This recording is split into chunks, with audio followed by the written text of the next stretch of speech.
এই যে ক্যামেরায় সবাই সচরাচর এই সম্প্রদায়ের লোকজনের অনুষ্ঠানে ওনাদের সম্প্রদায়ের বাইরের লোকজন খুব বেশি একটা আসে বলে আমার জানা নেই। আর যেহেতু এই সম্প্রদায়ের মানুষেরও মানুষ, এই সম্প্রদায়ের যে পেশা সেটি একটি পেশা, মর্যাদাকর পেশা। তা আমরা দেখতে চাই সমাজের সকল মানুষ সমান, সমাজের সকল পেশা মর্যাদাসম্পন্ন এবং সকল মানুষের একটি মানবিক মর্যাদা আছে, সেটা আমরা সমুন্নত করতে চাই।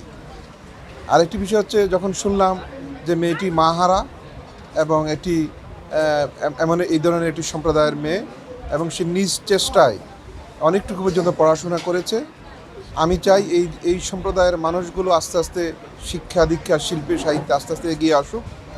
আমরা যদি রাষ্ট্রের পক্ষ থেকে পৃষ্ঠপোষকতা করি, তাদেরকে উৎসাহ উদ্দীপনা দেই, তাহলে নিশ্চয়ই সমাজ থেকে এই সম্প্রদায় থেকে আরও জ্ঞানী গুণী শিক্ষিত মানুষ বেরিয়ে আসবেন।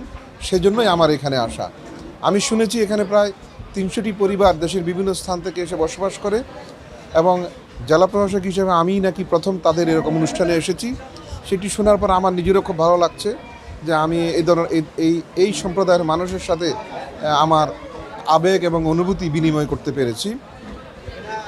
এবং আমি শুনতে পেয়েছি এখানকার ছেলেমেয়েরা আস্তে আস্তে পড়াশোনা এবং খেলাধুলায় এগিয়ে যাচ্ছে। বেশ কয়েকটি উদাহরণও আমার সামনে উপস্থাপন করেছে।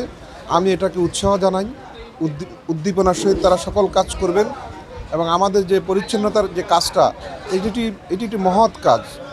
এই যে কঠিন একটি কাজ সেটি তারা করে, সেই জন্য আমার জেলা প্রশাসনের পক্ষ থেকে, সরকারের পক্ষ থেকে এবং সমাজে যারা প্রতিষ্ঠিত মানুষ তাদের পক্ষ থেকে আমি তাদেরকে সাধুবাদ জানাই। তারা আস্তে আস্তে এগিয়ে আসুক, সেই জন্য আমার এখানে আসার পরে খুবই ভালো লাগছে। তাদের আন্তরিকতা, তাদের আতিথেয়তা, তাদের শ্রদ্ধাবোধ সব কিছুই আমাকে নতুন করে ভাবতে শিখেছে এই সম্প্রদায়কে নিয়ে নতুন করে কাজ করার জন্য।